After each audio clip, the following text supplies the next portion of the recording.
change it. Okay. Hey, Drew, we know that obviously there's a sense of urgency with the play every year, but does this year feel different than others, or does it just kind of fall in line with all the rest? Well, I mean, listen, we've learned a lot over the last 4 years. Obviously we've had a ton of success. We've won a lot of games. We've had some unique playoff experiences, that we're going to be able to draw from and learn from. But at the end of the day, this is a team that, maybe unlike the other three, have just found a way despite a bunch of crazy circumstances. I was thinking about it a little while ago, and like offensively, we've had backups play at every position during this season. And it's pretty remarkable when you think about it, just the amount of contribution that each guy has had, across the board. And you can say that for defense as well. You can say that for special teams. And I just think that's really unique. I think it says a lot about this team, our ability to find ways to win, but also just, the leadership, individual guys and their ability to get themselves ready, but also just for others to rally around them and put them in the best position to succeed, and then just watch their growth and maturation throughout this season. So I think more so than anything, it makes you really proud of this team, and it makes you want to play even harder for this team and the guys in that locker room. Captain Terrell? Hey, Drew, I know this was a long time ago, but I was wondering if you ever think about that 2006 NFC Championship game, and if you do, like, what's the memory that kind of stands out from it? You talking about which game? The 2006 NFC Championship game against the Bears. Yeah. No, there's a lot of things that stand out about it. Obviously, going up to Chicago, we got down early. I believe it was 16-0, and we turned the ball over and just, played horribly. And then remember we scored right before halftime. I remember the exact play to Marcus Colston, and then we came out first drive and threw that long pass to Reggie Bush. Or it was kind of a short pass to Reggie, and he did a lot of the work.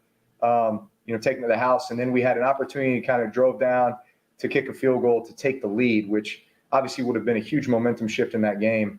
Unfortunately, we missed over from there. But that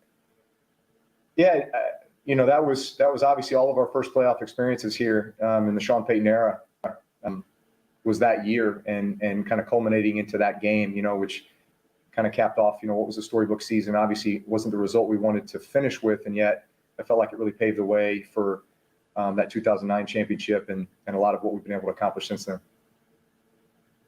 Jeff Duncan? Hey, Drew, given the heightened sense of urgency now in the postseason, is there a way as a team captain and among the other team captains that you all can create some sort of responsibility among teammates in light of a bubble, for instance? Yeah. Yeah, there is. To each other and to avoid these things? Listen, those conversations have been taking place for a while now. And so there absolutely is that sense of urgency. There absolutely is that sense of responsibility. And these are all conversations that we've had, and everyone's on the same page. Ricardo LeCompte?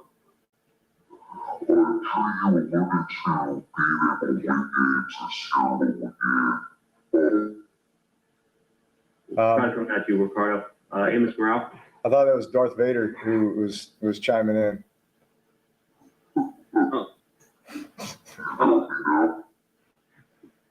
All right. Yeah. Wanted to ask you, you've been with the team for a few years. Have you seen the way the roster is kind of built change over those years, or has it, kind of always been the same from your perspective? You talking about with our team? Yes.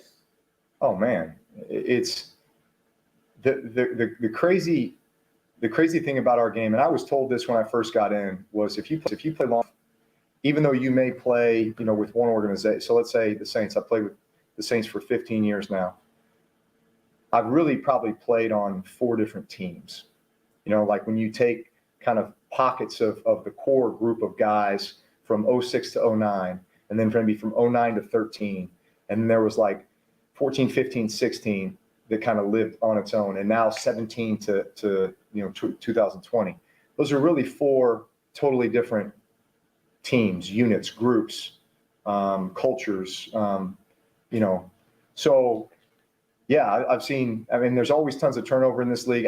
I would actually say that our team is probably one of those teams that has experienced the least bit of turnovers at the core positions, ever since I've been here.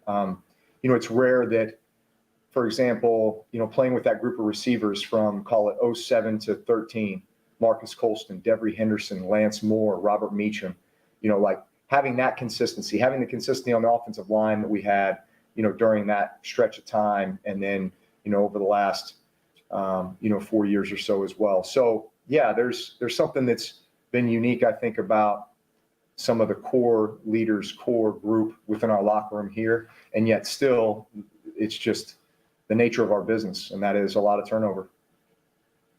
Luke Johnson. Hey, Drew, is there a sense for you at all when you're going through this now in this season at your age that you just you aren't going to have many opportunities left, whether it's this year, next year, 2 years from now? You know what? Honestly, I have played the last 4 seasons in a row as if it was my last. So as I sit here right now, my approach is very much the same. Mike Triplett. Drew, have you already privately made a decision on whether this is your last season? I've made a decision about being the best I can be this week so we can go win this game so we can keep playing. Also, when you talk about how good the replacements have done, how curious are you to see what this offense looks like if it's you and Michael Thomas and Alvin Kamara out there, only 10 quarters all season with all of you guys together? Yeah, that's hard to believe, and again, a testament to our team and all the guys that have stepped up and played such a pivotal role here. So at the end of the day, whoever's out there, there's a level of expectation to the preparation throughout the week that puts us in a position to go out and execute and be successful on Sundays. I'm excited to have Mike back. Excited for Alvin, with what he's gone through recently, and just for our whole squad. Listen, we need a great week of prep, though. We need a great week of prep so we can go out and execute on Sunday. Let's move on. Hey, Drew, this offense this year, as good as you guys have run it, best rushing numbers of the 15 years Sean Payton's been here. Is that an offense that's sort of made for the playoffs when you can run it well? It's weatherproof, that kind of thing. Is running the ball like that good going into it? Listen, I think anybody would tell you that, the best teams can run the football and play great defense. Those are kind of the two core things that you look at with any team that has staying power, that has, the ability to, play anywhere, anytime, and overcome anything, and sustain. So, yeah, that's a good formula. Amy Just? So y'all play all regular season long to get the best possible seeds. You can have home field advantage. But this season, that home field advantage looks a little different since there can only be 3,000 fans at the game on Sunday. Yeah. How can y'all create as much of home field advantage as possible, just knowing that the dome won't be anything close to what it's like normally for the playoffs? I'll be honest.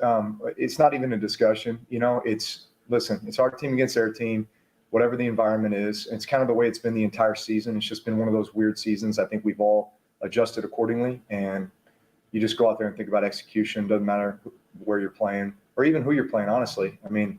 You focus on your job, your business, being your best, executing your plan, and let the chips fall where they may. Is it still weird for you, though, or have you gotten used to it? Yeah, no, it's weird. Listen, we'd love to get the Who Dat chant going before the game. We'd love to hear the crowd getting crazy and everything else. But we just worry about what we can control. Glenn Gilbo?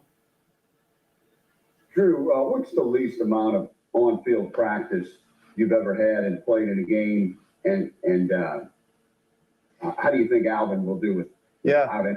Well, listen, everybody has their own formula, and I would say that I think Alvin's going to be just fine. I think it's something all of us have had to deal with in some way, whether it be an injury or whatever the absence is, where you have to find your way to prepare both physically, mentally, emotionally leading up to the game, even with limited reps.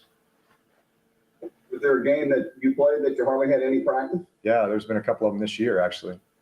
where, maybe just get a few throws on Friday and none on Saturday, and you go out and play Sunday. Got time for one more from Brett Martell.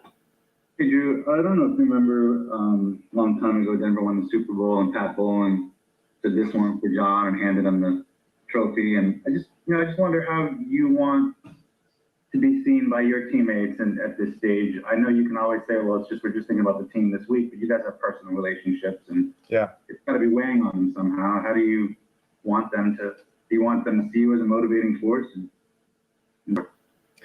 Well, all I know is this. I didn't come back to play this season for myself. I came back for my team. I came back for the city. I came back for the organization. That's why I'm here.